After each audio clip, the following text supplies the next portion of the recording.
Puji nama Tuhan, jemaat yang kasih, jemaat GPP Sosana.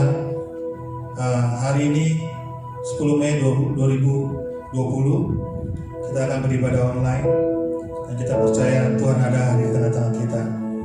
Oleh sebab itu, sebelum segala sesuatu dimulai, kita akan berdoa terlebih dahulu. Tuhan Yesus, Bapa kami yang sungguh baik, kami bersyukur pada pagi hari ini kami kembali datang menghadap hadirat-Mu yang kudus itu Tuhan. Baik kami yang di tempat ini di gereja maupun jemaat GPP Sosana yang ada di rumah secara online, kami percaya semuanya Tuhan ada. Keberadaan kami karena kebaikan-Mu Tuhan. Oleh sebab itu kebaikan-Mu Tuhan, kami minta pada hari ini juga melingkupi kami agar ibadah ini boleh berjalan dengan baik. Dan kami percaya ibadah ini Engkau ada di tengah-tengahnya, sehingga Engkau ambil bagian di dalamnya dan kami boleh merasakan kehadiran-Mu, kami boleh merasakan jamahan-Mu Tuhan. Baik kami yang ada di gereja maupun jemaat yang ada di rumah, semuanya Engkau berada tengah-tengah kami dan Engkau turut campur di bagian di dalamnya Bapa. Oleh sebab itu Tuhan, kami percaya, kami pertaruhkan semua ibadah kami di dalam kaki-Mu dari awal hingga penghabisan. Kami serahkan ke dalam tangan-Mu Bapa, dan kami buka ibadah kami pagi hari ini hanya di dalam nama Tuhan Yesus kami berdoa. Amin. Mari jemaat kekasih, kita akan bersama-sama dengan pujian. Kita katakan, selain Kau tiada yang lain, hanya Yesus yang kita sembah bersama-sama. Kita akan pujian itu. Kita katakan, haleluya. Selain Kau tiada yang lain, hanya Kau milikku di surga. Sekalipun dagingku lenyap, hatiku lelah tak berdaya. Sekali lagi kita katakan, selain Kau tiada yang lain. Selain Kau tiada yang lain, hanya Kau milikku di surga. Kita katakan,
bersama, ku sapa Engkau.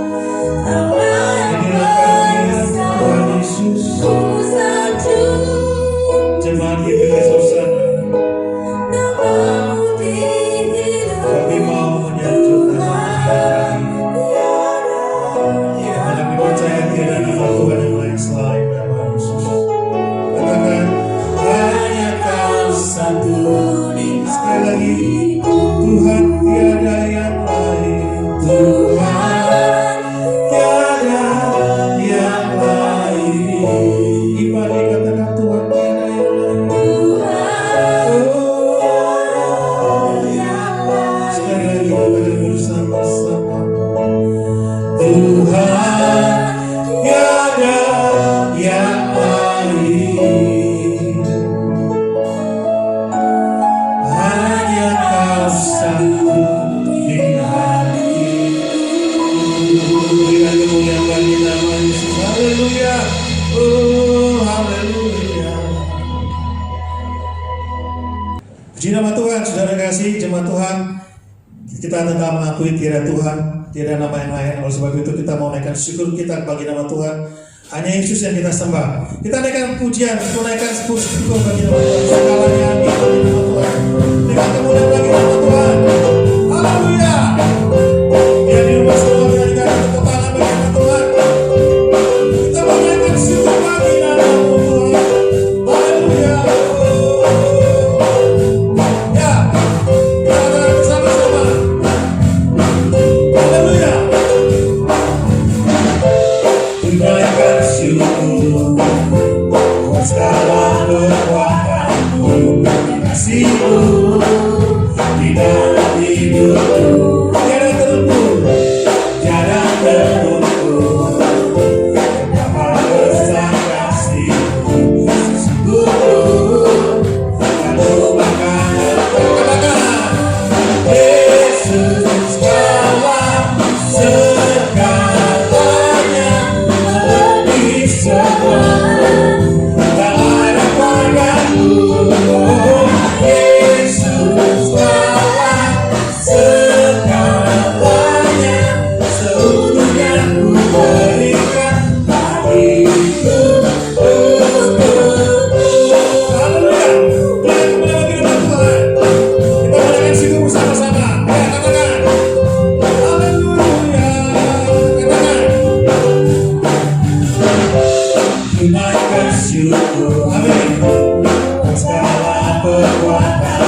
Puji nama Tuhan. Kita akan persiapkan hati kita untuk menyambut firman Tuhan. Kita percaya Allah kita Allah yang peduli, Allah yang mengerti segala persoalan kita. Dan kita juga yakin segala yang terjadi Allah turut bekerja di dalamnya. Kita akan pujinya bersama-sama. Kita katakan haleluya. Banyak perkara yang tak dapat ku mengerti,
Baik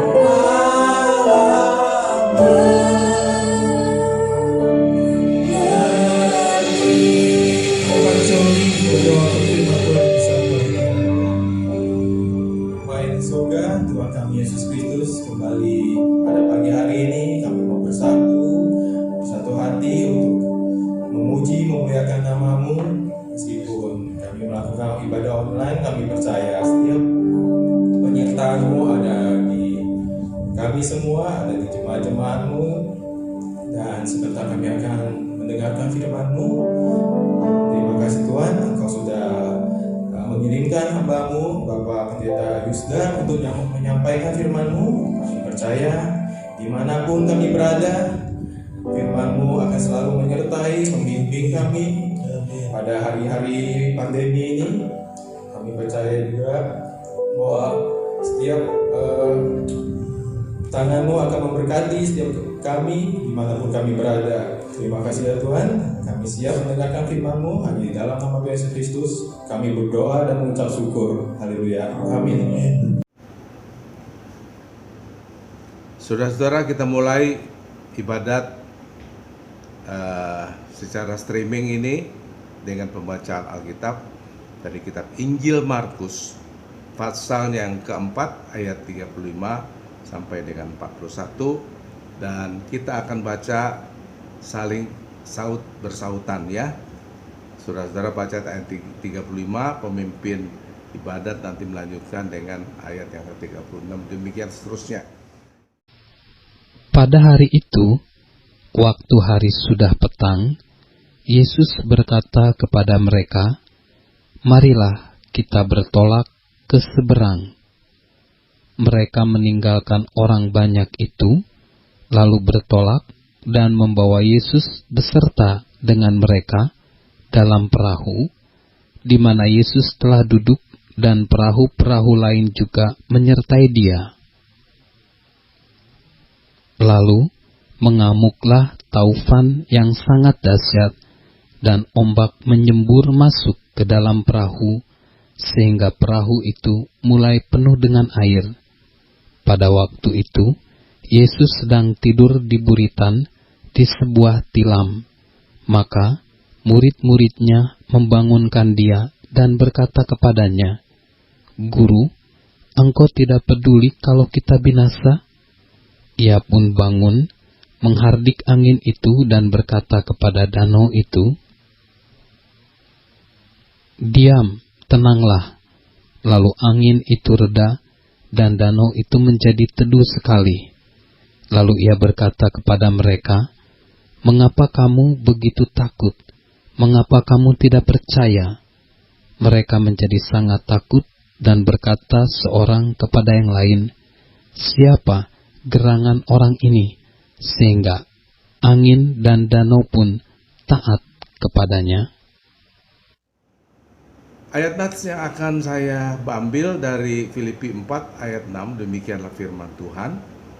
"Janganlah hendaknya kamu khawatir tentang apapun juga, tetapi nyatakanlah dalam segala hal keinginanmu kepada Allah dalam doa dan permohonan dengan ucapan syukur." Puji Tuhan, saudara, ayat ini ringkas, padat, berisi, dan sangat bagus. Sebab apa, saudara? Tuhan tidak hanya menyampaikan masalah dalam kehidupan kita sebagai manusia yang sering kali khawatir, takut, dan sebagainya, tapi Tuhan memberikan resep jalan keluar bagi kita semua. Entah itu kekhawatiran, katakan apapun juga, tetapi nyatakanlah, artinya sampaikanlah kepada Tuhan dengan segala keinginanmu, apa yang saudara-saudara dan saya inginkan kepada Allah di dalam doa. Ini jalan keluar yang Tuhan berikan. Doa adalah jalan keluar yang kita bisa tempuh untuk mengatasi segala ketakutan dan kekhawatiran kita. Dan permohonan dengan ucapan syukur. Jangan lupa, di dalam permintaan doa seringkali kita lupa. Sudah kita doakan, sudah dijawab oleh Tuhan, tetapi kita lupa untuk mengucap syukur. Nah, saudara, kita diingatkan melalui ayat ini. Saudara, saya akan awali dengan renungan kita hari ini dengan satu dongeng yang menarik hati buat saya waktu saya jalan-jalan di satu kota bernama Wisconsin di Amerika. Di depan saya melihat, saudara, ada 3 buah patung binatang monyet. Saudara, sebenarnya itu sesuatu yang biasa, dibuat dari perunggu dan dia duduk di kursi di depan sebuah restoran. Tetapi yang menarik hati daripada patung ini adalah, saudara, ketiga patung monyet ini mempunyai perilaku yang berbeda-beda. Yang pertama, monyet yang pertama, saudara, dia menutup matanya. Dan rupanya di sini mau dikatakan jangan melihat hal-hal yang tak baik. See no evil. See no evil. Dengan kata lain, saudara, supaya mata jasmanimu itu dipakai untuk hal-hal yang positif. Jangan hal-hal negatif.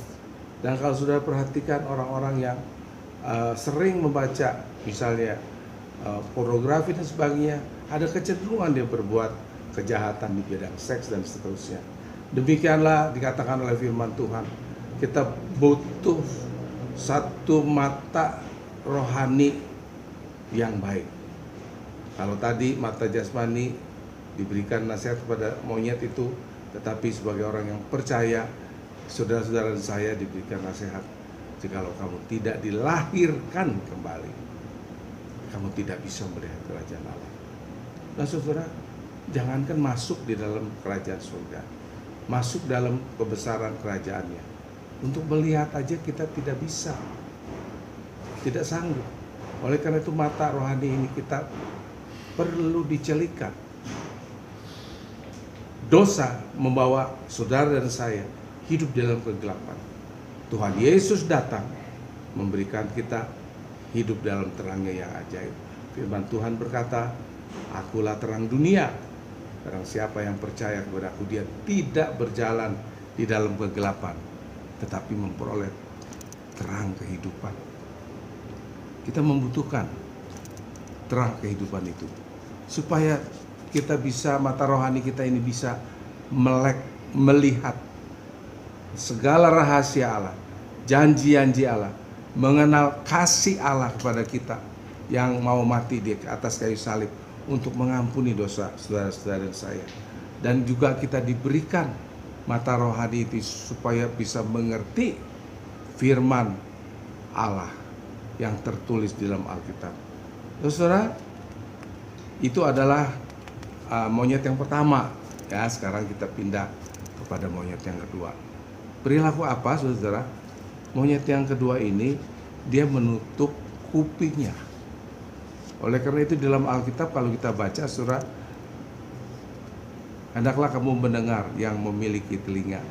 Yang bertelinga hendaklah mendengar. Saudara, mendengar di sini bukan masuk kanan keluar kuping kiri, tetapi mendengar sini, mendengar dengan hati. Sekarang banyak sekali saudara-saudara kalau kita dengar di WA, di internet, di televisi, di majalah mungkin, tulisan-tulisan, berita-berita tentang yang hoax, berita-berita tentang yang berbau provokatif, adu domba. Dan seringkali melalui teman kita menyampaikan cerita-cerita bohong. Nah, saudara, saatnya sekarang ini waktu kita menghadapi COVID-19 ini, kita boleh bersama-sama bersatu hati, bersama-sama bergotong royong di dalam menanggung masalah yang berat ini. Kita bersatu di dalam doa, dan kita juga boleh mendengarkan khotbah dengan hati yang teduh, saudara. Sekarang gampang sekali kita mendengar khotbah-khotbah dari hamba-hamba Tuhan yang luar biasa, dan kita bisa buka di internet siapa saja. Ya, kalau dulu kita hanya satu gereja, kita datang hanya pendetanya mungkin agak membosankan, saudara. Tetapi kalau sekarang saudara bisa dengar siapa saja yang saudara ingin dengarkan melalui internet. Nah, saudara, sekarang kita mau tahu monyet yang ketiga. Monyet yang ketiga, dia menutup mulutnya. Menutup mulutnya. Apa yang mau dikatakan kepada monyet ini, saudara? Dikatakan jangan bicara hal-hal yang buruk. Mengajak saudara-saudara saya supaya menyampaikan hal-hal yang penuh kedamaian, tidak penuh dengan kebencian. Tetapi harus ada berita sukacita, berita pengharapan untuk saudara-saudara yang kita ajak bicara, atau teman dekat atau tetangga kita, membawa sukacita di dalam kehidupannya. Saudara, kita semua mempunyai masalah yang banyak, masalah keluarga, masalah ekonomi. Tetapi kalau kita mempunyai tetangga yang mempunyai masalah, saudara, kita bisa membawakan berita-berita kedamaian itu. Kita bisa ajak berdoa bersama-sama, memberikan mereka pengharapan, sekalipun keadaan ekonomi kita ini sangat buruk. Nah, saudara, juga kita jangan terbawa oleh pertentangan-pertentangan antara hamba Tuhan, antara sesama anggota gereja yang mempunyai doktrin yang berbeda. Kita tidak usah menghakimi, kita tidak usah memberikan label-label yang jelek, tetapi kita melihat hal-hal yang positif saja. Nah, sekarang saudara, kita akan kembali kepada cerita Alkitab yang tadi kita sudah baca, yaitu mengenai angin ribut diteduhkan. Ada satu hal lagi, saudara, yang saya ingin katakan mengenai mulut tadi. Saya ketinggalan.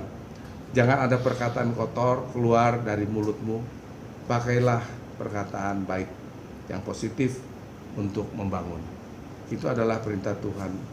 Itulah firman Tuhan yang mengajak saudara dan saya supaya kita memakai lidah bibir kita itu hal-hal yang positif. Sekarang kita kembali lagi kepada firman Tuhan. Ya. Sekarang kita akan kembali kepada firman Tuhan. Renungan kita hari ini yaitu tentang angin ribut diredakan. Nah, saudara yang kekasih, di dalam Markus pasal 4:35, saudara, di sini dikatakan, marilah kita bertolak ke seberang. Tuhan Yesus sendiri yang mengajak murid-muridnya dan semua murid-muridnya untuk masuk ke dalam perahu, untuk berlayar bersama-sama melewati danau Galilea. Saudara, ini adalah satu ajakan dari Tuhan. Bukankah saudara-saudara dan saya diajak oleh Tuhan untuk mengikutnya, untuk percaya kepadanya, mengenal kepada Allah, mengenal akan kasih Tuhan, mengenal pada kasih Kristus yang mau menyelamatkan saudara dan saya. Tuhan yang memilih kita, bukan kita yang memilih Tuhan. Kalau saudara-saudara sekarang menjadi orang Kristen, bukan saudara yang memilih jadi orang Kristen, tetapi Tuhan Yesus sendiri telah memilih saudara dan saya untuk menjadi pengikutnya, untuk menjadi orang Kristen. Ini hal yang istimewa, anugerah yang istimewa dari Tuhan.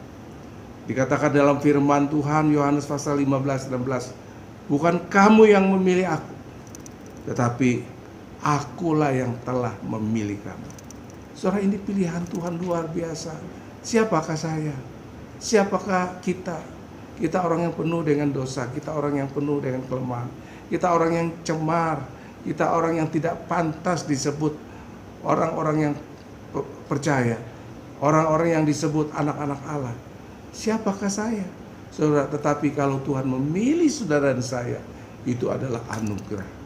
Itu adalah karunia Tuhan, supaya saudara dipilih menjadi anak-anak Allah, dipilih menerima pengampunan dosa dari Tuhan, dipilih untuk menerima janji-janji Allah yang kekal. Puji Tuhan. Saudara, bersama-sama Tuhan kita menerima panggilannya, saudara. Bukan hanya percaya, tetapi juga Tuhan memakai saudara untuk melayani Dia.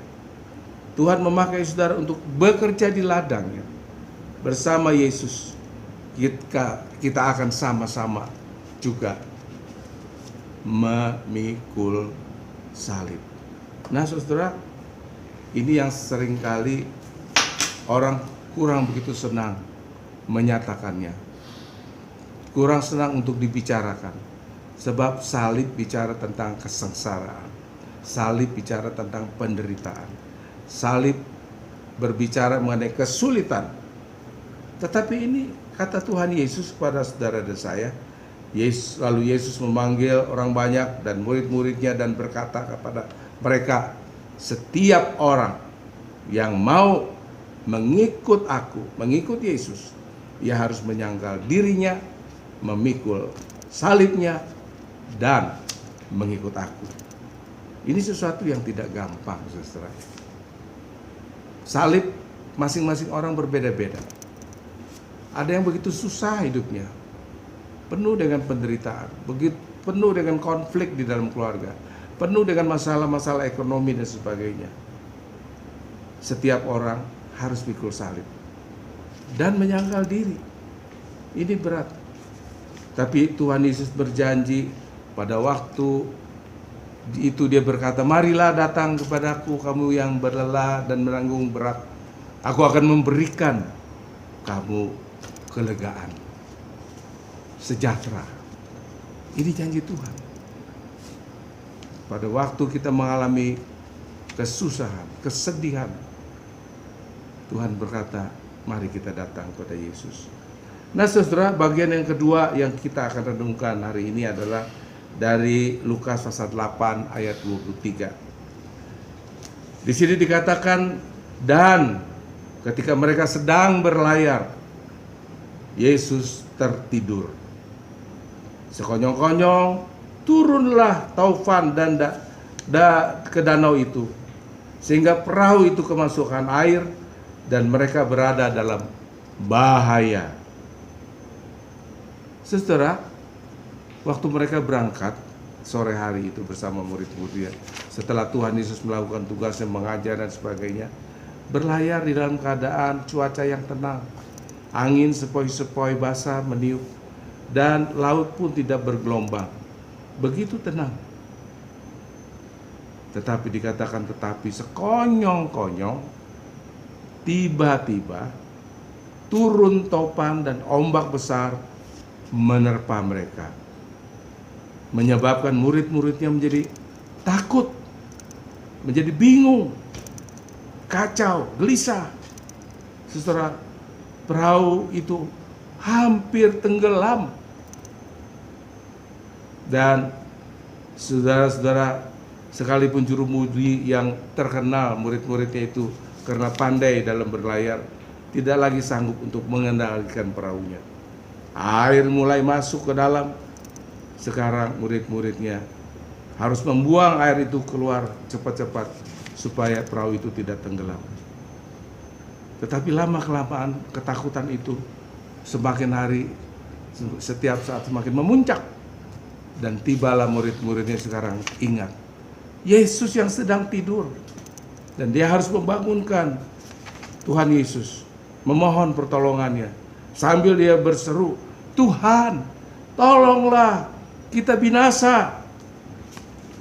Alamat permohonan ini disampaikan kepada Tuhan. Saudara-saudara yang kasih, kita menghadapi COVID-19 ini cukup menakutkan dan mengkhawatirkan. Segala usaha kita kerjakan, pemerintah juga berusaha mati-matian untuk membendung COVID-19 ini. Pemerintah menganjurkan untuk memakai masker, ada social distancing, ada cuci tangan, hidup sehat, olahraga dan seterusnya. Tetapi itu bukan merupakan obat. Bukan sebagai obat, tetapi hanya mencegah, menghindari tersebarnya virus COVID-19 ini. Saudara, saya tidak mau masuk ke dalam ada seolah satu konflik perbedaan pendapat waktu Tuhan Yesus menghentikan angin ribut dan Tuhan berdiri dan berkata, berhentilah angin ribut, berhentilah ombak yang besar, dan angin ribut itu menurut. Nah saudara, ada sebagian hamba Tuhan yang mau mengambil contoh ini sebagai suatu tindakan iman. Kenapa kalau Tuhan Yesus bisa menghentikan angin? Kita sebagai orang yang percaya, sebagai orang yang beriman, kita pun diberikan kesanggupan itu oleh Tuhan. Saya tidak mau menyatakan apakah ini benar, apakah salah, tetapi saya hanya mau menyatakan sesuatu hal yang penting mengenai diri Yesus. Yesus adalah pencipta alam semesta. Saudara, di dalam ayat yang ketiga Ibrani dikatakan, Ibrani 1 ayat 3, Ia, Yesus, adalah cahaya kemuliaan Allah dan gambar wujud Allah, dan menopang segala yang ada dengan firman-Nya yang penuh kekuasaan. Saudara, disinilah letak kunci daripada apa yang diperdebatkan selama ini. Dia lupa kita ini bukannya Tuhan. Kita tidak mempunyai wewenang atas alam semesta. Saudara, kita diingatkan oleh Tuhan supaya di dalam Yesus Dia adalah di atas segala nama. Oleh karena itu saudara, supaya dalam nama Yesus bertekuk lutut segala yang ada di langit dan yang ada di atas bumi dan yang ada di bawah bumi, segala lidah mengaku Yesus Kristus adalah Tuhan, penuh dengan kemuliaan Allah Bapa. Saudara, apa tujuannya dengan cerita-cerita yang saudara dan saya sudah dengar dalam Alkitab mengenai angin ribut diredahkan? Saudara, Tuhan mau mengajak saudara dan saya supaya kita semua mempunyai iman yang teguh, iman yang berkualitas, tidak gampang khawatir, tidak gampang panik, tetapi percaya Allah yang menguasai alam semesta ini.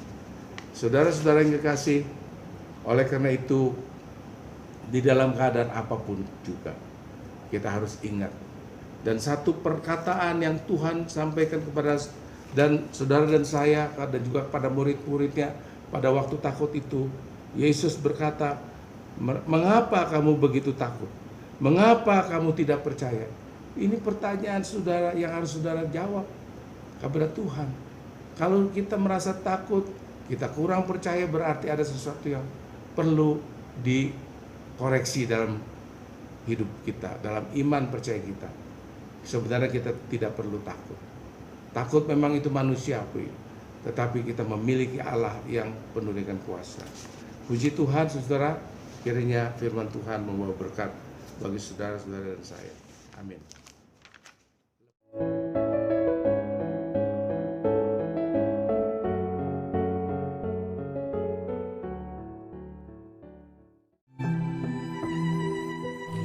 Kiranya berkat dari Tuhan turun ke atas kita melalui Roh Kudus hari ini sampai selama-lamanya. Amin.